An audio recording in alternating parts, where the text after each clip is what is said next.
അപ്പം നമ്മൾ നോക്കിയപ്പോഴത്തേക്കും മെഗ്നീഷ്യം എന്ത് ചെയ്തു? മെഗ്നീഷ്യം ക്ലോറൈഡ് തന്നു. വാം ആണെന്നുണ്ടെങ്കിൽ വിഗറസ് റിയാക്ഷൻ ആയിരിക്കും. സൾഫ്യൂരിക് ആസിഡ് ആയിട്ടാണെങ്കിൽ മെഗ്നീഷ്യം സൾഫേറ്റ് MgSO4 തരുന്നുണ്ടായിരുന്നു. അതേപോലെ മെഗ്നീഷ്യം സൾഫേറ്റ് തന്നു. സോഡിയം ക്ലോറൈഡ് തന്നു. സോഡിയം സൾഫേറ്റ് തരുന്നുണ്ടായിരുന്നു H2SO4 കൂടെ. വാം കണ്ടീഷൻസിൽ വിഗറസ് ആയിട്ട് റിയാക്ട് ചെയ്യും. അയൺ ഫൈലിങ്സ് നോക്കിക്കഴിഞ്ഞാൽ സ്ലോ ആയിട്ട് അയൺ ക്ലോറൈഡ് തരും. അതേസമയം വാം കണ്ടീഷൻസിൽ ഫാസ്റ്റ് ആയിട്ട് റിയാക്ട് ചെയ്യും. സൾഫേറ്റിന്റെ കൂടെ ഇപ്പൊ നോക്കിക്കഴിഞ്ഞാൽ അയൺ സൾഫേറ്റ് തരും. പക്ഷെ കോപ്പറിന് ട്വിസ്റ്റ് ആണ്.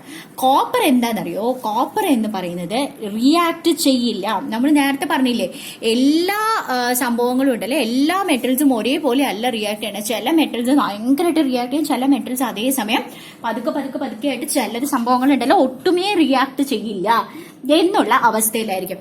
അപ്പോൾ ശരിക്കും റിയാക്ടിവിറ്റി നോക്കിക്കഴിഞ്ഞാൽ മെഗ്നീഷ്യം, പൊട്ടാഷ്യം ഏറ്റവും കൂടുതൽ റിയാക്റ്റീവ്, സോഡിയം അത് കഴിഞ്ഞ് മെഗ്നീഷ്യം, അലൂമിനിയം അത് കഴിഞ്ഞ് എല്ലാം ഞാൻ എഴുതണില്ല, അയൺ അതേപോലെ കോപ്പർ, ഇങ്ങനെയാണ് റിയാക്ടിവിറ്റി വരുന്നത്. അപ്പൊ കോപ്പർ ഇത് ഭയങ്കര റിയാക്റ്റീവ് ആണ്. അതേസമയം ഇത് does not react with sulphuric acid and hydrochloric acid എന്നുള്ള അവസ്ഥയാണ്. അതേസമയം നമ്മൾ നോക്കിയാണ്ടല്ലോ, കോൺസെൻട്രേറ്റഡ് സൾഫ്യൂരിക്, ഇത് ഡൈല്യൂട്ട് സൾഫ്യൂരിക് ആസിഡ് ആണെന്നുണ്ടെങ്കിൽ കോപ്പർ റിയാക്ട് ചെയ്യില്ല.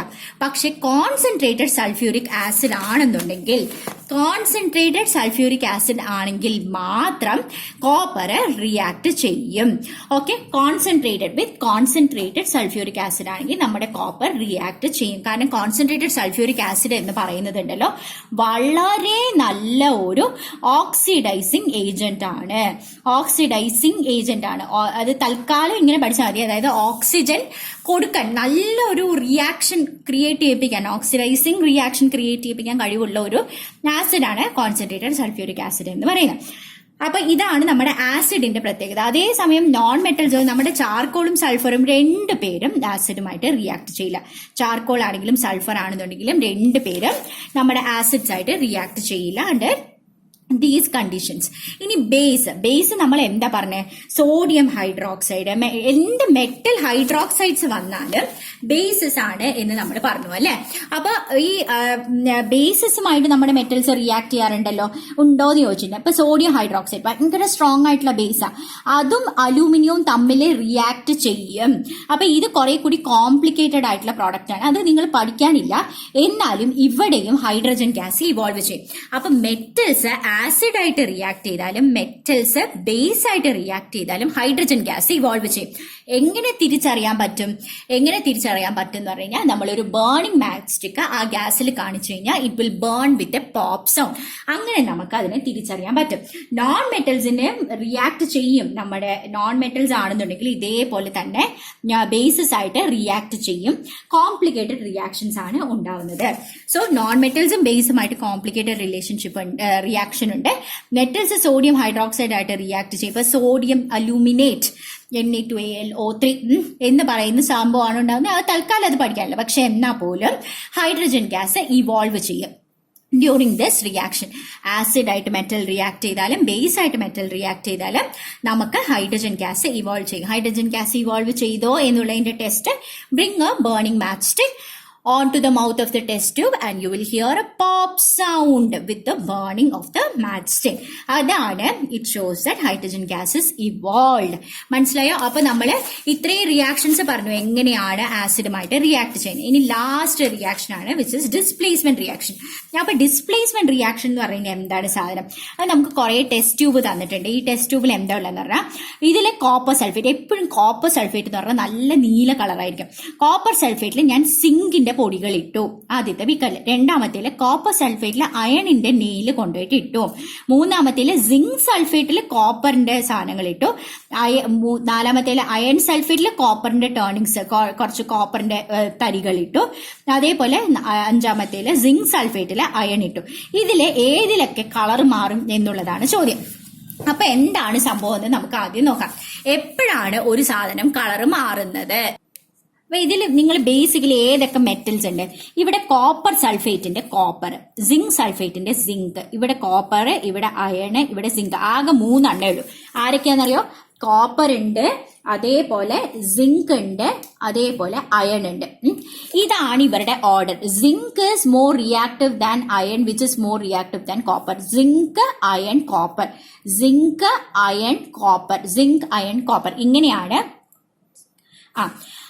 ഇതിന്റെ റിയാക്ടിവിറ്റി. സിങ്ക് എന്ന് പറയുന്നത് കമ്പാരിറ്റീവ്ലി അയണിനെക്കാളും കൂടുതൽ റിയാക്റ്റീവ് ആണ്. കോപ്പർ എന്ന് പറയുന്നത് അയണിനെക്കാളും കുറവ് റിയാക്റ്റീവ് ആണ്. ഓക്കെ, സിങ്ക് ഏറ്റവും റിയാക്റ്റീവ്, അത് കഴിഞ്ഞിട്ട് അയൺ, അത് കഴിഞ്ഞിട്ട് കോപ്പർ. ഏറ്റവും റിയാക്റ്റീവ് പൊട്ടാഷ്യം, അത് കഴിഞ്ഞ് സോഡിയം, അത് കഴിഞ്ഞ് അങ്ങനെ കുറെ ഉണ്ട് കേട്ടോ. അതിന്റെ ഇടയിലാണ് സിങ്ക്, ഇതിനൊക്കെ താഴെയാണ് സിങ്ക് വരുന്നത്. സിങ്ക് അയണിനെക്കാളും കൂടുതൽ റിയാക്റ്റീവ് ആണ്, കോപ്പറിനെക്കാളും കൂടുതൽ.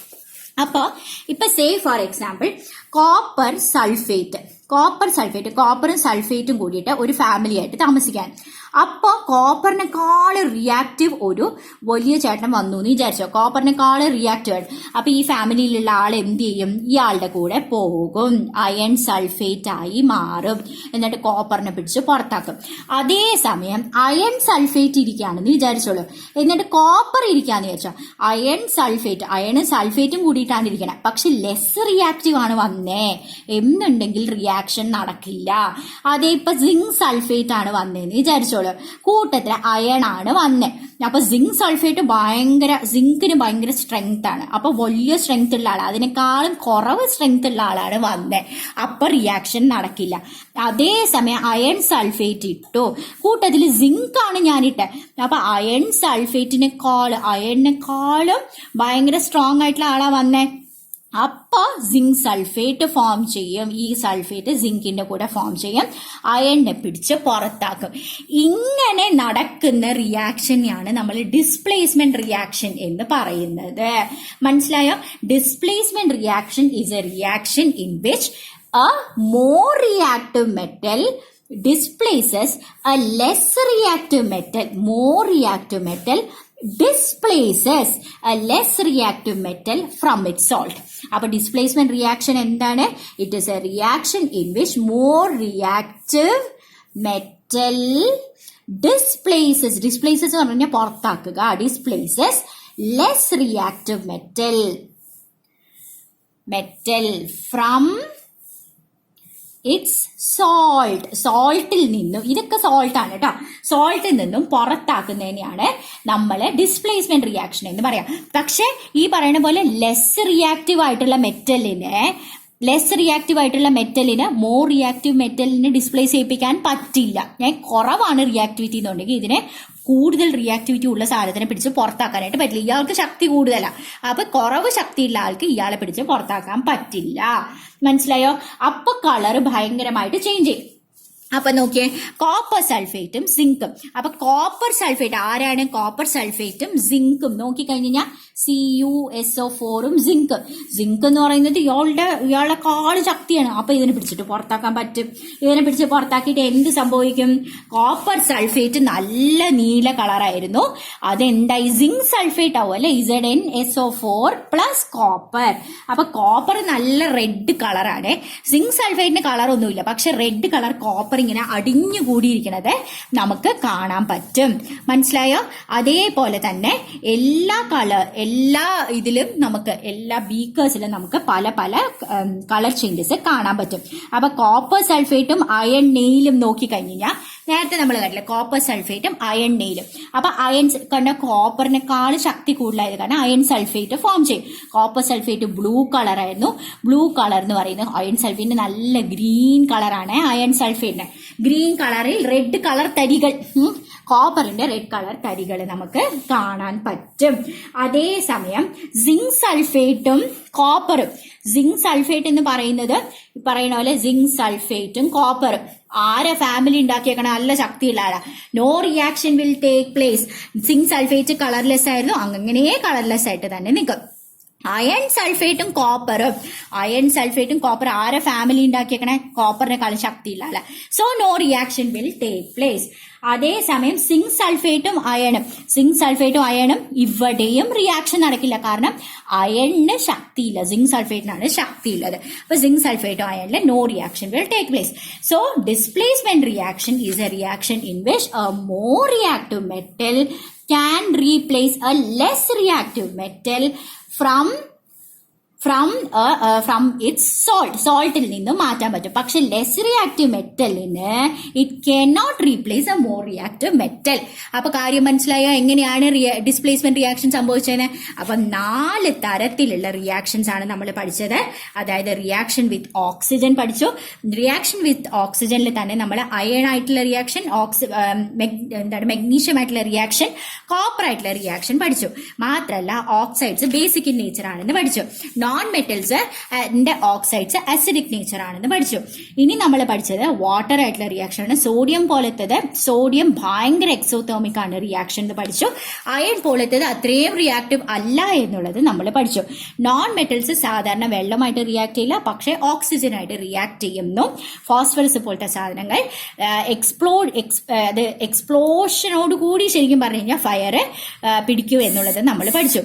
ആസിഡ്സ് എന്ന് പറയുന്നത് ആയിട്ടുള്ള റിയാക്ഷൻ നമ്മൾ പഠിച്ചു. ആസിഡ്സുമായിട്ട് കുറെ സാധനങ്ങൾ, മെഗ്നീഷ്യവും അലൂമിനിയം, അയൺ, കോപ്പർ റിയാക്ട് ചെയ്യില്ല. കോൺസെൻട്രേറ്റഡ് സൾഫ്യൂരിക് ആസിഡിന്റെ കൂടെ മാത്രമേ റിയാക്ട് ചെയ്യുള്ളൂ എന്നുള്ളത് പഠിച്ചു. ബാക്കിയെല്ലാം റൂം ടെമ്പറേച്ചറിൽ സ്ലോ ആയിട്ട് റിയാക്ട് ചെയ്യും, പക്ഷെ ചൂടാവുമ്പോഴത്തേക്കും ഫാസ്റ്റ് ആയിട്ട് റിയാക്ട് ചെയ്യും. എല്ലാ കേസസിലും ഹൈഡ്രജൻ ഇവോൾവ് ചെയ്യും എന്ന് പഠിച്ചു. ചാർക്കോളും സൾഫറും നോക്കിക്കഴിഞ്ഞാൽ റിയാക്ട് ചെയ്യില്ല എന്നുള്ളതും പഠിച്ചു. ബേസസുമായിട്ട് മെറ്റൽസ് റിയാക്ട് ചെയ്യുമ്പോഴത്തേക്കും ഹൈഡ്രജൻ ഗ്യാസ് ഇവോൾവ് ചെയ്യും. നോൺ മെറ്റൽസിന്റെ റിയാക്ഷൻ കോംപ്ലിക്കേറ്റഡ് ആണ് എന്നുള്ളത് നമ്മൾ പഠിച്ചു. ഡിസ്പ്ലേസ്മെന്റ് റിയാക്ഷൻ നമ്മൾ ഈ ചാപ്റ്ററിൽ നോക്കി. സോ അതോടുകൂടി ഈ ചാപ്റ്റർ കഴിഞ്ഞു. സോ ഈ ചാപ്റ്ററിലെ കെമിക്കൽ റിയാക്ഷൻസ് നിങ്ങൾ നന്നായിട്ട് നോക്കണം. അപ്പൊ ഡിസ്ഹാർട്ടൻഡ് ആവരുത്. നോക്കുമ്പോഴത്തേക്കും കുറച്ച് സമയം എടുത്തിട്ട് ഈ ചാപ്റ്ററിന്റെ കെമിക്കൽ റിയാക്ഷൻസ് നല്ല ഫോക്കസോട് കൂടി പഠിക്കണം. ബേസ് ആണ്. ഓക്കെ, എന്തെങ്കിലും സംശയം ഉണ്ടെങ്കിൽ കമന്റ് സെക്ഷനിൽ ഇട്ടാൽ മതി. അതേപോലെ വീഡിയോസ് എല്ലാം മനസ്സിലാവുന്നുണ്ടോ എന്നുള്ളതും കമന്റ് സെക്ഷനിൽ ഇടുക. അതേപോലെ മാക്സിമം ഫ്രണ്ട്സിന് ഷെയർ ചെയ്ത് കൊടുക്കുക. ചാനൽ സബ്സ്ക്രൈബ് ചെയ്യുക. ജൂനിയേഴ്സിന്റെ അടുത്തും സീനിയേഴ്സിനോടും പറയാം. കാരണം 9th-ന്റെയും 10th-ന്റെയും ഒക്കെ പോർഷൻസ് നമ്മൾ വീഡിയോസ് ഇടുന്നതാണ്. Okay, thanks a lot. See you with a next chapter.